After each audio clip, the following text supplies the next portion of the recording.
The discussion followed after a screening of a documentary on the near destruction of the largest medical complex in Gaza, Al-Shifa Hospital. South African medical experts who have travelled to Gaza before says they have witnessed the impact of several conflicts, but this time it's on a scale so big it seems overwhelming. This despite international conventions to guard against this. Healthcare workers are supposed to be protected under international law during conflict and unrest. Hospitals are supposed to be safe areas where the ill and infirm go to rest and receive respite and healing. Hence, by targeting healthcare facilities and workers, it is no secret that the mission is to annihilate a people by breaking down the places of safety, respite, and solace. Gaza has shone a spotlight on a global system that is historically flawed and now epically failing.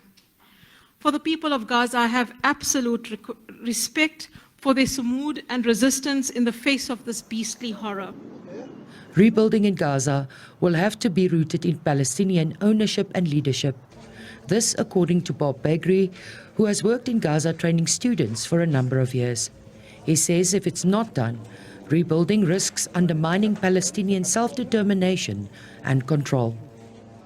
Any amount of material and finance can be committed, but if you haven't remedied the fact that Israel contains the water, Israel controls the access, it controls the energy supply, the food, if you haven't got these basics aligned, then the rebuild and the recon will remain fractured, and the healthcare's ability to service this massive need will be limited and firing on half cylinders.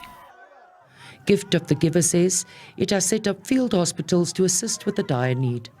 It's also involved in the rebuilding of Al-Shifa Hospital. Founder Imtiaz Suleiman says the organization has 200 doctors waiting to enter Gaza as soon as possible. It's going to be a collective effort from different NGOs, different governments all over the world.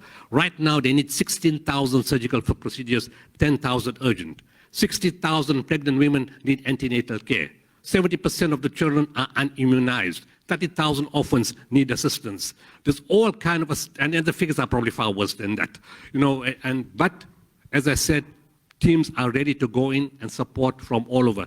Inside Egypt itself, we're looking after 200 families. We are looking after medical students. We're looking after students, people who have been injured inside, who need medical care and general care. We've got 4,000 students in 6 private schools. After hours, we're paying 500 teachers to teach these 4,000 students so that when they go back, learning is not destroyed. Other experts have called for a concerted effort by all sectors of society, including tertiary institutions, to actively participate in speaking out. Is a place of learning. It's a place which has the powerful responsibility of creating knowledge, of disseminating knowledge, of stimulating philosophical discussion.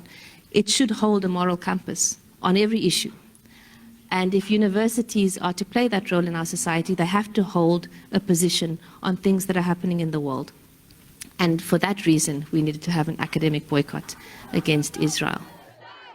Suleiman says the global rise of condemnation over the destruction in Gaza speaks to the issue being a question of humanity, not religion. This is not for Palestine. This is for humanity.